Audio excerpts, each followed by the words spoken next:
Entrepreneurs, do you have a few minutes to learn how you can truly earn an executive-level income with big-ticket sales in the digital license industry?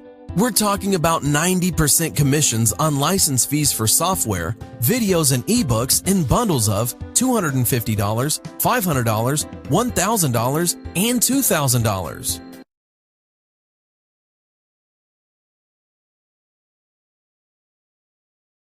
Effective social impact campaigns. Pulling from the work of Exposure Labs, a film and impact production company, and research conducted by the Center for Public Interest Communications at the University of Florida College of Journalism and Communications, this quarterly article series brings together science and advocacy best practices to help nonprofits design effective social impact campaigns. Former NFL fullback and eco-athlete Ovi Mugheli and the improv comedy group Dad's Garage participated in a big-screen block party in Atlanta, Georgia, featuring a screening of Captain Planet. Photo courtesy of Exposure Labs. It's clear that public discourse in the United States today is dominated by extremes, whether we're talking about climate change or refugee policy.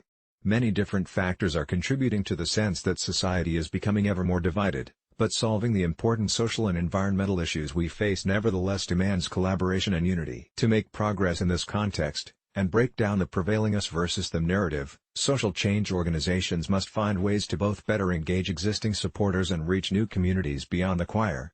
And to achieve that, they must be mindful of how the stories they tell may serve or stand in the way of this effort.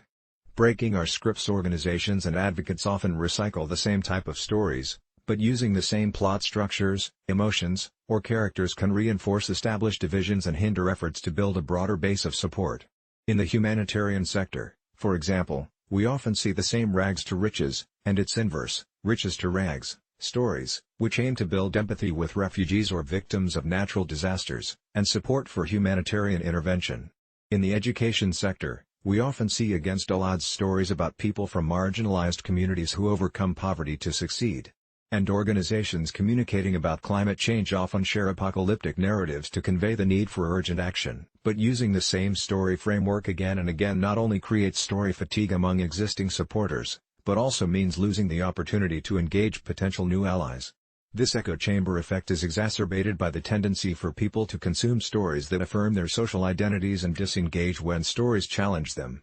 For example, a study by social psychologist Dan Kahan and his colleagues found that the people most likely to deny climate change were actually among the most science literate,